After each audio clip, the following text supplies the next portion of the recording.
Imagine you just graduated from the University of Waterloo with a computer science degree and a 3.8 GPA. You open Gmail, and there are 3 job offers lying in your inbox. An AI startup in Toronto is offering 120,000 Canadian dollars. A Vancouver game studio is offering 115,000 Canadian dollars. Amazon in Seattle is offering 222,000 US dollars plus stock options. You open your calculator. 222,000 US dollars converts to roughly 300,000 Canadian dollars. That is 2.5 times the Toronto offer. But it's not just about the money, right? It's about staying in the country where you grew up, speaking your language, and holding the values you identify with. Then you see the news. At the Davos Forum in January 2026, Trump tells global leaders, "Canada survives because of America. Remember that." Canadian Prime Minister Mark Carney responds, "Canada prospers because we are Canadian." The whole room stands and applauds. You turn off the news, feeling more determined. I am going to stay in Canada. But before you make your decision, let me show you some numbers. These numbers will make you rethink the meaning of the word choice. At Mar-a-Lago in February 2025, Trump said something no American president has publicly said in a century. Canada should become the 51st state. 90% of Canadians oppose this, and 82% say they would rather rejoin the British Empire. But look at these numbers that no one wants to say out loud. 77% of Canada's exports flow to only one customer. 93% of Canadian oil flows through pipelines heading only south. The Canada Pension Plan, the fund you will rely on for retirement, invests only 12% in Canada, while 47% is bet on the United States. The annexation didn't happen politically. It was quietly completed economically decades ago. Trump isn't threatening a 51st state. He is describing reality. The flag says Canada, but the balance sheet says America. Back to your offer. You finally accepted the job in Toronto for 120,000 Canadian dollars. A decent starting salary, you tell yourself. You rent a 1-bedroom apartment downtown for 2,800 Canadian dollars a month. After taxes, rent, and expenses, you manage to save 1,500 Canadian dollars a month. Your classmate Jake took the offer in Seattle. He also rents a 1-bedroom for 2,500 US dollars a month, which is cheaper than yours. But his after-tax monthly income is more than double yours. A year later, Jake has saved 60,000 US dollars for a down payment. You are still paying off student loans. Here is a fact you might not have realized. Your salary isn't determined by your productivity, but by your willingness to leave. Canadian tech companies face a simple calculation. Pay too little, and talent goes to the US. Pay too much, and the company can't be profitable because they have to compete with Silicon Valley rivals backed by venture capital. So they find a balance point, just enough to make some people stay, but never close to US levels. Figures from the first quarter of 2025 show 27,086 Canadian citizens and permanent residents left the country, a 3% increase from the previous year. Even more shocking, 209,400 non-permanent residents, many highly educated like you, left during the same period. A massive 54% jump from last year. Your boss's boss, the person on the board who decides the salary budget, looks at these numbers too. He knows that even if you don't leave today, one day Amazon Recruiting will send you a LinkedIn message. So the corporate salary strategy isn't how to motivate the best talent, but how to minimize churn without raising the budget. Your career ceiling isn't determined by Canada's economic potential, but set by the US salary market. But salary is just the surface. The real dependency goes much deeper. 2 years pass and you are still working in Toronto. Now you earn 140,000 Canadian dollars, a decent raise. Jake in Seattle has already bought a condo and just got promoted to senior engineer with a salary of 280,000 US dollars. You start to question your choice. Let me show you a bigger number. In 2024, 77% of Canada's merchandise exports went to the United States.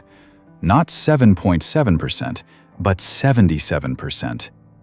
Germany's largest trading partner is the US, receiving 9% of its exports. Japan's largest partner is China, receiving 22%. The UK sends 42% to the entire EU bloc of 27 countries. Canada sends 77% to one country, one customer, one border. When Trump threatened tariffs in 2025, this number dropped to 67.3% in October, the lowest non-pandemic level since records began in 1997. Canadian media cheered that we were diversifying. But look clearly at what happened. Exports to the US fell 4.1% year-over-year in the first 10 months of 2025. Manufacturing shrank, wholesale declined. Although the number fell to 67.3% by October and exports to other countries hit a record, it was mainly gold to the UK, crude oil to China, and minerals to Peru. Commodities, not manufactured goods. TD Bank calculated 3.6 billion Canadian dollars worth of goods and services cross the Canada-US border every day, 2.5 million per minute. 34 US states buy more goods from Canada than from any other foreign country. But what truly makes the cage inescapable is this. Most Canadian exports are not finished products, but semi-finished goods, parts, and raw materials. They feed into US supply chains, are processed, assembled, sometimes shipped back to Canada for reprocessing, and then head south again. A car part might cross the border 7 times before the car is built. Mark Carney promised to double non-US exports within 10 years. Do the math. Right now, about 24% goes elsewhere. Doubling that makes 48%, leaving 52% still flowing to the US.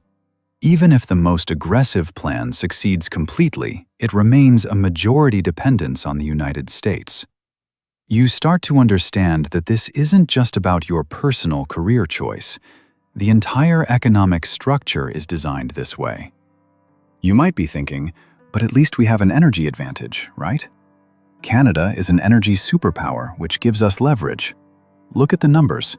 In 2024, 93% of Canadian crude oil exports went to the US. Canada provides 60% of US crude imports, 9 times that of the second largest supplier, Mexico. Total annual US-Canada energy trade is worth about $150 billion. Does that sound like leverage? Quite the opposite. It's a rope. Canada produces heavy crude, a thick, high-sulfur oil called Western Canadian Select. This isn't the light, low-sulfur oil from Texas shale. Heavy oil requires specialized refineries with coking units. Most of these are on the US Gulf Coast, built specifically to run Canadian oil. Rubbing salt in the wound, Canada doesn't just sell to the US, it sells at a discount. Western Canadian Select consistently trades lower than West Texas Intermediate, usually $10 to $30 cheaper per barrel. In May 2025, when West Texas Intermediate was around $70 a barrel, Western Canadian Select was only $51.57, a discount of nearly 27%. Why? Because there is only one customer. When there is only one customer, the customer dictates the price. The US doesn't pay world prices for Canadian oil, it pays captive market prices. The Trans Mountain Pipeline expansion was completed in May 2024, nearly tripling capacity to 890,000 barrels per day to the Pacific. This was supposed to be the escape pod, finally enabling sales to Asia. Indeed, exports to non-US markets rose from an average of 80,000 barrels to 400,000 barrels per day. But this is still just a small fraction of the 4.2 million barrels exported daily to the south. And US West Coast refineries became the biggest buyers of the new volume. Even more absurd, Eastern Canada, Ontario, Quebec, New Brunswick, doesn't get oil from Alberta at all. Geography doesn't allow it. Eastern refineries import oil shipped through US pipelines. If Canada wanted to cut off oil to the US as leverage, it would simultaneously cut off its own eastern provinces. The pipelines extend in only one direction: south. Now you are 30, having worked in Toronto for 5 years. On every paycheck, you see the CPP deduction, the Canada Pension Plan. This gives you comfort. At least you are investing in your future, in Canada's future. Let me show you a number. As of 2025, the Canada Pension Plan, managing retirement savings for 22 million Canadians, invests only 12% of its assets in Canada, an all-time low. 47% is in the United States, an all-time high. Look at the trajectory. In 2005, 74% was in Canada. In 2008, 12% was in the US. By 2025, it has completely flipped. The CPP Investment Board's explanation is rational. US stock market returns are better, and they have a fiduciary duty to maximize returns for Canadians. But think about what this means. The money deducted from your monthly salary for retirement security is half betting on the success of American companies. Your financial security in old age depends on the performance of the S&P 500. If Amazon goes up, your pension benefits. If Apple has a hit product, your pension grows. If the US economy goes into recession, your retirement savings take a hit. You aren't investing in Canada's future. You are investing in America's future. In March 2024, dozens of Canadian executives wrote an open letter to the finance minister, concerned about the decline in domestic pension investment. The government sent a former central bank governor to assess how to stimulate more Canadian opportunities.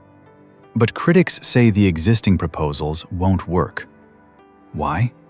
The fundamental problem isn't regulation, it's scale. The Canadian stock market is too small, too concentrated, and too illiquid to absorb the hundreds of billions the CPP Investment Board needs to deploy. The Canadian market is dominated by banks, energy, and resources. Diversification requires overseas investment, and overseas mostly means the United States. In early March 2025, Trump announced broad tariffs on Canadian goods. Overnight, cross-border trade was thrown into chaos. In the first 10 months of 2025, Canada's exports to the US fell 4.1% year-over-year. Manufacturing output shrank, wholesale declined. The economy was bleeding. You felt it directly. One of your company's major clients, a US automaker, paused their contract. Layoffs began. You survived, but 2 colleagues didn't. This was a pivotal moment. That Seattle job Jake kept urging you to apply for, you finally got the offer. Now you are considering it more seriously. But look at what happened at the national level. Carney faced an impossible choice: submit to Trump's demands, harden the border, increase defense spending, make trade concessions, or resist and watch the economy contract. He chose to submit, but packaged it as a sovereign Canadian decision. We are not doing this because of US pressure. We are doing this because it is in Canada's interest. Anyone could see the truth. When 77% of exports go to one customer, you don't have leverage. You have dependency. But the crisis actually boosted nationalist sentiment. When Trump said at Davos in January 2026, "Canada survives because of America," and Carney replied, "Canada prospers because we are Canadian," it sparked rapturous applause in Canada. It went viral on Twitter, made headlines, and Carney's approval ratings soared. But here is an uncomfortable question. If you know tariffs are hurting Canadian workers, why cheer? If submission is inevitable, why does rhetorical resistance feel good? Because identity and economics are two different things. Canadians want emotional validation that we are independent, but economic reality tells a different story. Polls following Trump's annexation remarks showed 18% of Albertans supported the proposal, the highest of any province, and 3 times the national average. Although still a minority, it is worth understanding why.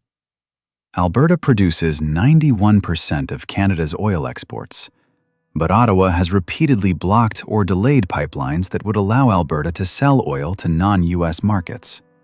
Carbon pricing hits Alberta's economy harder than any other province.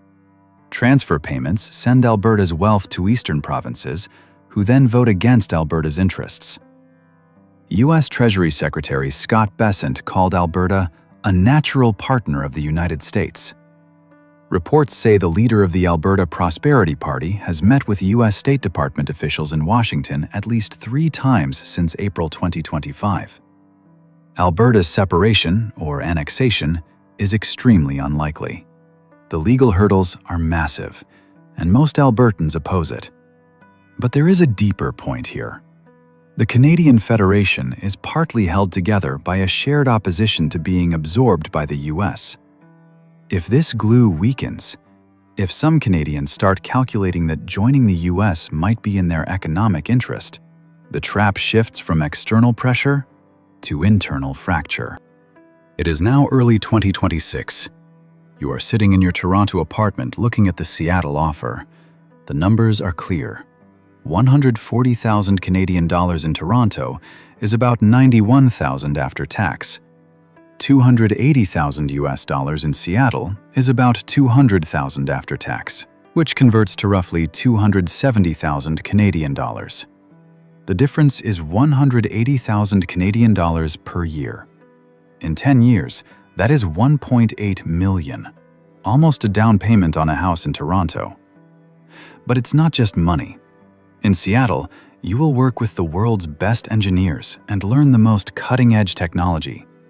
Having Amazon or Microsoft or Google on your resume will open doors forever. This is a personal choice, right? Your free will, your decision. But what this choice actually is, it's a data point in a systemic pattern running for decades. If you leave, you will join the 209,400 high-skilled, non-permanent residents who left in the first quarter of 2025. You will become a statistic proving that Canada serves as a talent farm for Silicon Valley. If you stay, you accept a salary cap determined not by productivity, but by the minimum amount needed to prevent total brain drain. You will invest 47% of your pension betting on U.S. success. You will live in an economy dependent on one customer, controlled by one set of monetary policies, integrated into a supply chain where Canada mainly serves as an input provider. Either way, you are trapped in the same system. Trump's 51st state comment offended Canadians not because it was false, but because it was too close to the truth. Look at these realities. Canada has its own government, laws, currency, foreign policy, and military. Canadians vote in Canadian elections. Canadian courts apply Canadian law. The Canadian flag flies over Canadian soil. But at the same time, 77% of exports flow to one customer. 93% of oil flows through one set of pipelines. 47% of retirement savings are invested in one country's companies. The central bank follows one country's monetary policy. Is Canada a country? Yes, obviously. Is Canada economically independent? The numbers say no. Carney understands the problem.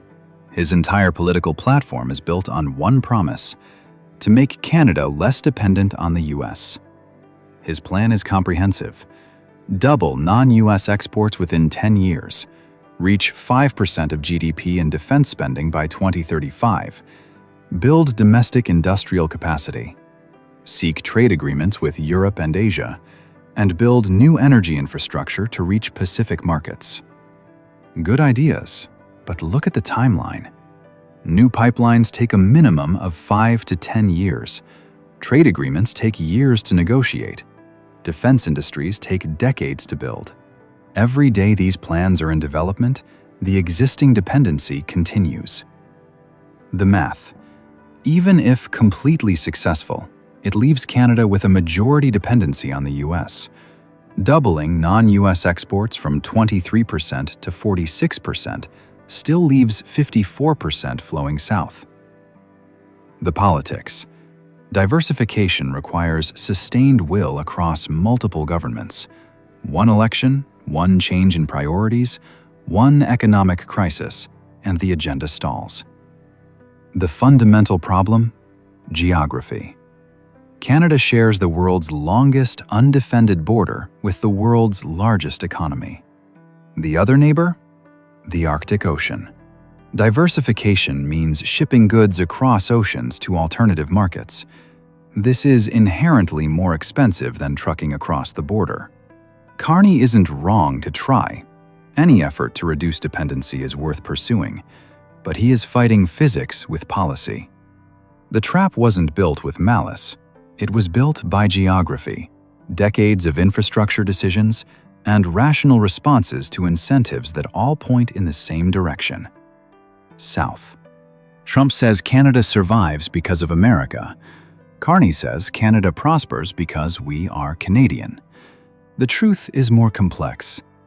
Canada is a sovereign nation with government, laws, elections, culture, and values.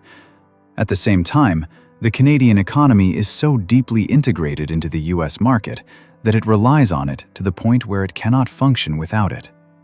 This isn't a criticism, it is a description. The 51st state is not a threat. It is an accurate description of a reality that has existed for decades. It's just that no one wanted to say it out loud, until Trump did. As for you, you will make a decision. Whatever you choose, you will become part of the answer. If this made you rethink the nature of Canada, the US, or sovereignty, hit like. Tell me in the comments, will you choose to stay or leave? Why? Subscribe to the channel and share this with friends who care about these issues. We will continue to explore those economic truths that no one wants to say out loud.